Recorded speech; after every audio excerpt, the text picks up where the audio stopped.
پہاڑی زبان میں اپڈیٹ سنیے۔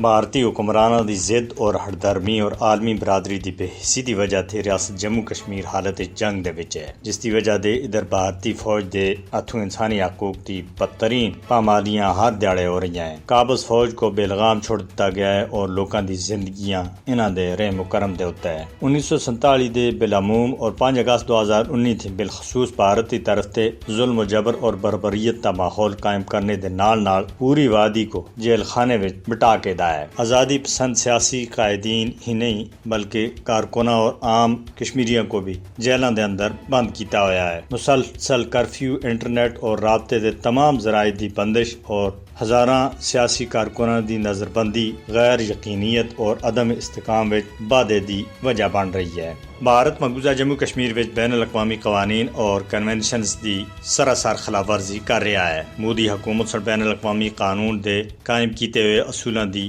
دجیاں بکھیر دیتیاں ہیں۔ ان اصولاں دی خلاف ورزی کردے ہوئے مقبوضہ جموں کشمیر دی خصوصی حیثیت کو منسوخ کیتا بھارت کشمیریوں کو تمام بنیادی حقوق تے محروم کر کے بین الاقوامی قوانین دی خلاف ورزی دا مرتکب ہو رہا ہے۔ مقبوضہ جموں کشمیر وچ آبادیاتی تبدیلیاں کر کے بین الاقوامی قوانین دی خلاف ورزیاں دے حوالے تھی بھارت کو پوچھا جانا چاہیے۔ بھارت کشمیریوں کو انہاں دے عالمی طور دے اتے تسلیم کیتے ہوئے حق خود ارادیت تے استعمال تھی روک رہا ہے۔ بھارت قانونی طور دے اتے جموں کشمیر دے لوکاں دے حق خود ارادیت کو تسلیم کر چکیا ہے، لیکن اپنی ہردرمی دے اتے ڈٹیا ہوا ہے۔ مقبوضہ جموں کشمیر وچ بھارتی کاروائیاں کو نسل کشی، انسانیت دے خلاف جرائم اور بین الاقوامی قانون دے مطابق جنگی جرائم دے طور دے اتے دیکھا جا رہا ہے۔ لہذا مقبوضہ جموں کشمیر وچ اختلاف رائے تا منظم جبر بین الاقوامی انسانی حقوق دے معیارات اور اصولاں دی خلاف ورزی ہے۔ اقوام متحدہ کو جموں کشمیر دے اتے اپنی قرارداداں دے اتے عمل درآمد کراؤن دے واسطے بھارت دے اتے دباؤ پایا